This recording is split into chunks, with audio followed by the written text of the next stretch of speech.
네, 올해 3분기 지방재정 적극 집행에 가장 발빨랐던 지방자치단체 어디일까요? 경기도 광주시가 경기도 1위에 올랐는데요. 시민을 위한 젠 걸음에 집중하고 있습니다. 방세환 경기도 광주시장 모셨습니다. 시장님 어서 오십시오. 네, 안녕하세요. 네, 안녕하십니까. 민선 8기 출범한 지 벌써 100일째가 됐습니다. 네, 광주시의 수장으로 일한 100일, 지난 100일 소회를 안 들어볼 수가 없는데요. 어떠셨습니까?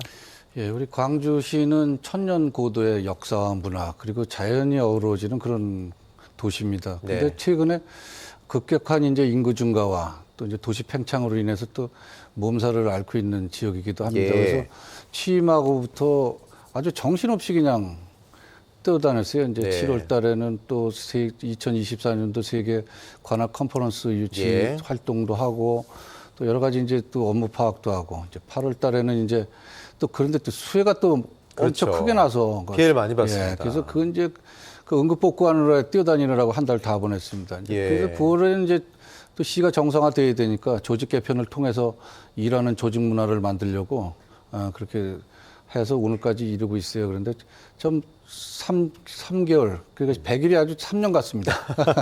현안 업무에 또 생각지 못하게 닥친 재해 때문에 석 달 동안 진짜 어떻게 시간이 갔는지도 모르게 지내신 것 같은데 지금 좀 전에 말씀하셨던 짧은 시간의 성과 2024 세계 관악 컨퍼런스를 유치하셨어요.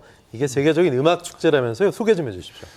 예, 그 세계적인 음악 축제가 맞고요. 그 시카고에 있는 와스베 본부가 있어요. 그러니까 예. 그게 이제 음악 올림픽이라고 칭하는 거는 이제 경연제로 행사가 치러지거든요. 근데 저희가 이번에 이제 신청을 했고 유치 신청을 해서 지난 7월 20일부터 5일 동안 체코에 있는 프라하에서 그 와스베 이제 그 관악 컨퍼런스가 이제 열렸습니다. 그래서 그 총에서 또 승인도 받아야 되고 그래서 제가 현지 가가지고 이제 그 유치 활동도 펼치고 그래도 그 이제 그 행사 참여도 하고 하면서 이제 저희가 이제 그 행사를 따오게 된 거죠. 이제 그래서 아마 2024년도가 아마 광주시가 문화도시로 세계적인 문화도시로 이제 성장하는 아주 원년이 되지 않을까 이런 기대감을 갖고 있습니다. 예, 광주시가 세계적인 음악 축제를 유치하면서 큰 주목을 받을 때 말씀하셨던 것처럼 비 때문에 피해가 아주 컸습니다. 복구 때문에도 힘드셨을 텐데 아직 복구가 좀 더 필요한 곳도 있습니까? 어떻게 대응하셨는지 소개 좀 해주십시오. 그 우리가 이제 8월 달에 이제 8월 8일 날 이제 밤부터 시작을 해서 양일간에 상당히 많은 이제 폭우가 내렸습니다. 그래서 아주 곳곳이 뭐 그냥 산사태부터 시작해서 뭐 말도 못하게 피해를 봤어요. 그래서 일단 이래서는 안 되겠다 싶어서 그 유사 이제 기관 또 군부대라든가 또 KT 또 한전 이런 데도 또 이제 협조 요청도 하고 특히 또 이제 인근에 있는 이천시에서도 상당히 많은 도움을 줬는데 그렇게 하면서 응급 복구를 상당히 빠르게 진행을 했어요. 왜냐하면 길이 다 막혀 있기 때문에 그 길을 열어놔야지 이제 복구 차량들이 들어가서 전기도 다시 이제 가설을 하고 하니까 그래서 그렇게 해서 지금 현재 어느 정도 응급 복구는 이제 완료된 상황이고 이제 그 속에서 이제 우리가 재난 지역 선포 지역으로 이제 승인을 받았어요, 정부로부터. 그래서 지금은 이제 항구복구 계획을 좀 세우고 있습니다. 한 7억 정도 이제 국도비 포함해서 이제 667억 정도를 확정을 해서 그래서 이제 그 TF팀까지 구성해서 그렇게 이제 더 이상 재발되지 않게끔 그 복구에 이제 만전을 기하려고 좀 하고 있습니다. 모든 행정 절차를 쏟아서 복구에 만전을 기하겠다. 어쨌든 피해 본 광주 시민분들은 좀 든든하실 것 같은데 특별 조정 교부금 확보 소식도 있고요. 또 여러 건립 사업 때문에 광주 굉장히 분주한 도시 아니겠습니까? 이 말씀도 좀 부탁드릴게요. 광주시가 제가 이제 사실은 지난 4년 동안은 이제 광주시 의회 의원을 했습니다. 그러면서 이제 시를 들여다봤고 또 이번에 이제 시장이 돼서 보니까 참 할 일 많은 그런 도시예요, 광주가. 그래서 참 또 그만큼 또 이제 시장이 할 또 일이 많은 거겠죠. 그래서 각종 사업들이 좀 이제 정체돼 있는 그런 현상들도 있고 또 국도비 매칭 사업이라든가 이런 것이 좀 잘 안 되는 부분들도 있어요. 그래서 이번에 이제 경기도로부터 이제 특별 조정 교부금 이제 72억을 한 7개 사업에서 이제 받아서 좀 더 이제 탄력 있게 좀 속도감을 붙여서 이제 일을 추진하려고 하고요. 그리고 이제 지난번에 이제 한강 수계 관리 기금 이제 특별 지원 사업비 40억을 또 확보를 했습니다. 그래서 광주시에 사실 장애인 그 복지 시설이 이렇게 열악합니다. 네. 그래서 이제 장애인 전용 체육관을 짓는데 이제 쓰고 또 그리고 이제 광주시가 이제 도농복합지구다 보니까 그렇죠. 농촌에 대한 부분을 또 농업에 대한 부분을 또 중요시 여겨야 되지 않습니까? 그래서 그 로컬 푸드 이제 복합센터 건립하는데 예산을 좀 투입을 해서 좀 속도감을 내 가지고 예. 빨리 그 좀 이런 사업들이 완성 단계에 이룰 수 있도록 좀 하려고 하고 있습니다. 예. 여러 가지 사업 가운데 특히 이제 광주 어쨌든 서울과 비교적 인접한 지역이고 예, 예. 분당 좀 지나서 바로 맞닿아 있는 지역이잖아요. 근데 출퇴근하는 분들은 차 막혀서 좀 힘드실 때가 많더라고요. 교통도 굉장히 좀 시급한 과제가 아닐까 하는 생각이 드는데 민선 8기 시정 운영의 핵심 키워드가 교통과 규제 개혁을 꼽으셨단 말이죠. 예. 교통은 어느 내용인지 또 규제 개혁은 아마 경기도라는 이름으로 오히려 역차별받는 그런 규제들이 많이 있을 것 같아요. 소개 좀 해주십시오. 예, 지금 교통은 저희가 지금 40만을 넘었습니다. 네. 오늘 아침 보니까 40만 한 1,400명인가 되는 것 인구가요, 같아요. 그죠? 인구가. 예.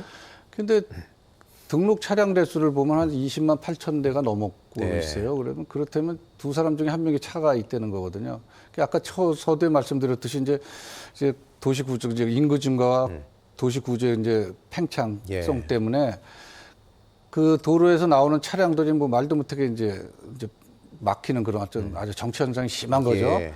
그래서 그런 부분 때문에 저는 제가 공약상에 건 게 있어요. 이제 스파이더 웹 라인이라고 그래서 거미줄 같은 그런 도로망을 펼쳐놓고 그리고 이제 대중교통화를 좀 추진을 하려고 합니다. 그래서 저희가 지금 그 마을버스가 지금 33대가 있는데 그걸 한 100대까지 늘려서 그래서 뭐 학생들의 어떤 통학 문제까지 해결하고 그래서 그런 어떤 노선 정리를 잘해서 예. 좀 세우려고 하고 있습니다. 그리고 또 하나 규제 관련해서는 광주시가 수도권이면서도 가장 비수도권 대우를 그렇죠. 받는 지역이 이제 광주시예요.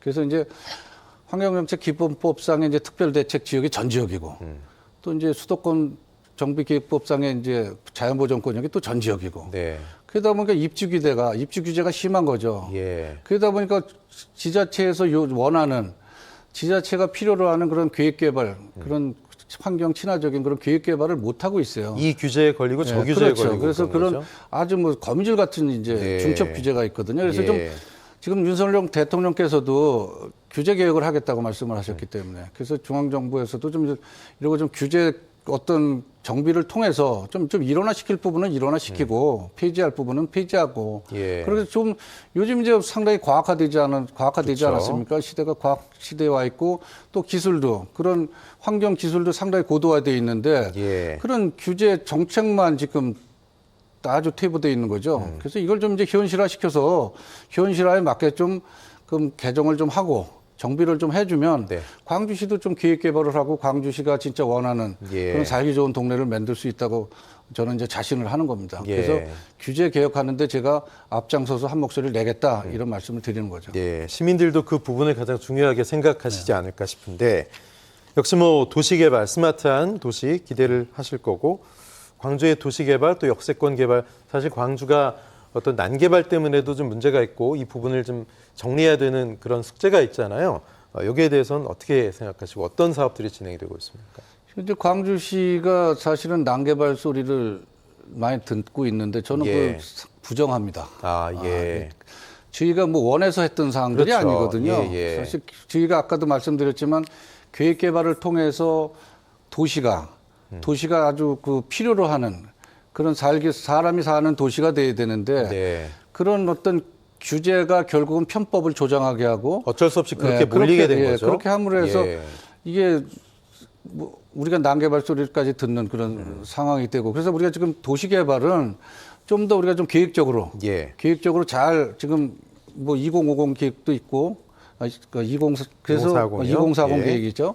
그것도 있고 지금 그 역세권 개발 문제도 4개 여기 있는데 그 역세권 개발을 우리가 좀 아름답게 좀 도시를 좀 만들어 보자. 예. 그래서 지금 거기에 좀 주안점을 갖고 도시 디자인이라든가 저는 도시가 밝아야 된다고 생각하는 사람입니다. 네. 그래서 그 아주 밝은 도시를 만드는데 좀 더 힘을 쓰려고 그래서 좀 지금 하나씩 용역 그 개발 계획에 대한 용역도 지금 추진 중에 있는 거고 실제 예. 또 시행 중에 있는 것도 있고 그래서 아마 앞으로 한 4년 후면 제 첫 번째 임기가 끝날 때쯤 되면 예. 아마 누구나 살고 싶어하는 그런 도시가 될 겁니다. 예, 꼭 그렇게 만들어 주셔야죠.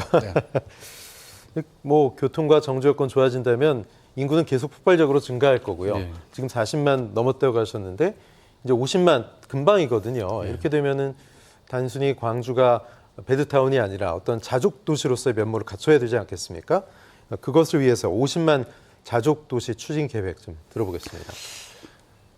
지금 저희 광주시가 이번에 이제 동이 또 이제 4개 동으로 또 늘었어요. 그래서 저는 이제 권역을 좀 분리를 좀 해서 균형 발전 이런 생각을 갖고 있습니다. 그래서 네. 하나는 이제 동지역은 이제 정조 공간이 되고, 그리고 이제 초월, 곤지암, 도청 이쪽은 이제 산업 관광 벨트화 시키고, 그리고 규제가 아주 심한 지역이 있어요. 이제 특별히 또 그래서 네. 남한산성면, 퇴촌면, 남정면 이쪽에 이제 하나 여가 공간으로서 주민 편의 시설을 최대한 보장해주고, 그러면서 시민들이 좀 주말이면 쉴 수 있는 네. 그런 공간을 만들어 줘서 우리가 광주가 자족 도시로서의 면모를 갖출 수 있는, 그래서 광주에서 주말이면 어디가 딴 데 가서 인근에 네. 있는 뭐 율동공원에 가서 쉰다든가 이런 게 아니라 광주시 안에 있는 그런 뭐 정지습지라든가 여러 가지 이제 또 물론 이제 태촌에 이제 휴양림 조성 사업도 하고 산세가 광주가 굉장히 아름답잖아요. 예, 그래서 네. 그래서 이제 그런 데서 이제 휴가를 뭐 보내고 네. 그리고 시내 들어오면 쇼핑하고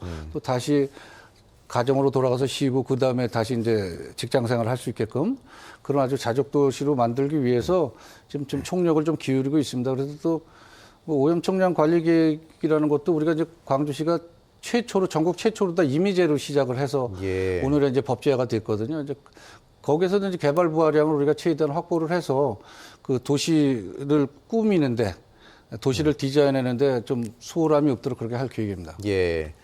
광주에 알게 모를 희생이 참 많습니다.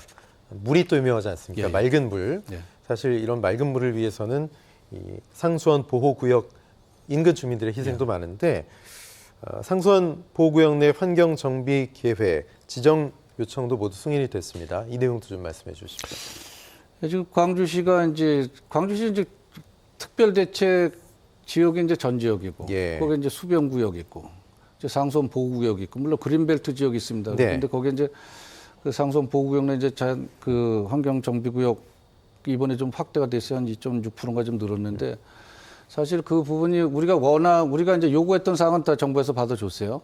그러나 이제 시장인 제가 볼 때는 좀 더 확대돼야 된다. 네. 그래서 좀 소위 말하면 그 상수원 보호구역도 필요한 부분만 남겨놓고 나머지는 다 좀 완화시켜서 예. 그 해당 지역 주민들의 어떤 재산권이라든가 그런 경제권 보장을 좀 해줘야 된다.